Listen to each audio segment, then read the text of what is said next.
मुंबई महानगरपालिका निवडणुकीच्या रिंगणात भाजपनं आपले दिग्गज उमेदवार जे आहेत ते उतरवलेले आहेत.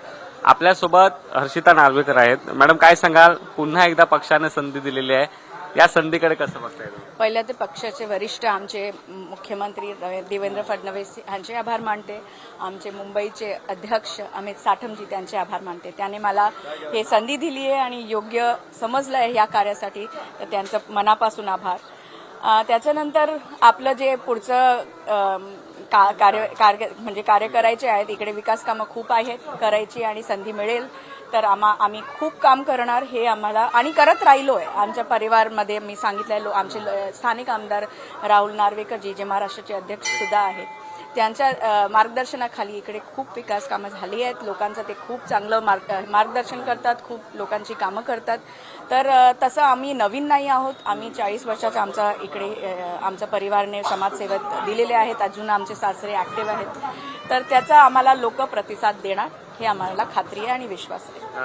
खरं तर घराण्यात राजकीय वारसा आहे. विधानसभा अध्यक्ष राहुल नार्वेकर स्वतः आहे त्या मतदारसंघाचे आमदार. आज तुम्ही उमेदवारी अर्ज भरताय, पुढची किती आव्हानं असणार आहेत प्रचारात?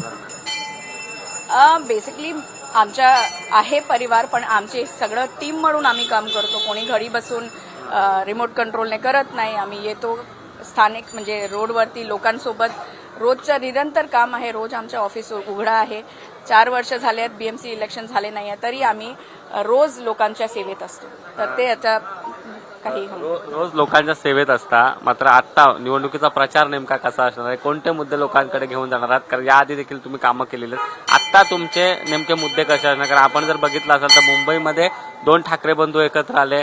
खरी लढत कोणामध्ये असणार आहे? तर 2 ठाकरे बंधू भाजप म्हणजे शिवसेना भाजप अशी असणार आहे. हो, ते खरी गोष्ट आहे. पण आम्ही लढात असं नवीन उतरलेलो नाही आहोत. आम्ही निरंतर, मी सांगते, आमचं निरंतर काम आहे. आम्ही माहिती आहे की आमची जनता आमचं काम बघून आम्हाला सहकार्य करेल आणि पूर्ण प्रतिसाद देणार हे विश्वास आहे. कारण विकास कामे खूप करायची आहेत. इकडे पण मार्केटचा एरिया मुद्दा आहे, ते मार्केटची बिल्डिंग आहे ते करायचं आहे. आपले पेडेस्ट्रियन्स, आपले हॉकर्सचं झोनिंगचं आहे. जेव्हा BMC लागेल तर TVC मध्ये ते पण आपण मुद्दा म्हणजे करून लोकांचं दोन्ही विन विन सिच्युएशन कसं करता येईल, हायजीन आणि सॅनिटेशन बघून. पेडेस्ट्रियनायझेशनचा मुद्दा आहे, कारण लोक इकडे खूप मात्रेने येतात, कारण टुरिस्ट झोन असल्यामुळे आणि हेड ऑफिसेस असल्यामुळे त्याचा पण मुद्दा घेऊ. आणि सेफ्टी सिक्युरिटी रेसिडेंट्ससाठी ट्रॅफिक आणि पार्किंगचे जे आहेत, ट्रॅफिक पोलीस आणि पार्किंगचे ते पण मुद्दे मला घ्यायचे आहे. आणि AQIचं जे आजकाल चाललं आहे क्लायमेट रेझिलियन्समुळे, ते पण आपण बघू. विजय किती सोपा वाटतोय? अगदी सोपं वाटतं. आम्ही नवीन आलेले नाही आहोत, तर मला तसं खात्री आहे की आमच्या जनता आम्हाला प्रतिसाद देईल. नक्कीच हर्षिता नार्वेकर आपल्यासोबत होत्या. आज खऱ्या अर्थाने त्या उमेदवारी अर्ज भरतायत. मात्र विजय आपला निश्चित सोपा आहे. अनेक कामं आम्ही या 4 वर्षामध्ये केलेली आहे. 4 वर्षानंतर खऱ्या अर्थाने निवडणुका होत आहेत, त्यामुळे अर्थातच कामं करायची आहेत. येत्या काळात लोकांनी संधी दिली तर कामं करू असा विश्वास देखील त्यांनी व्यक्त केलेला आहे. कॅमेरा पर्सन स्नेहल सह सुशांत सावंत, पुढारी न्यूज.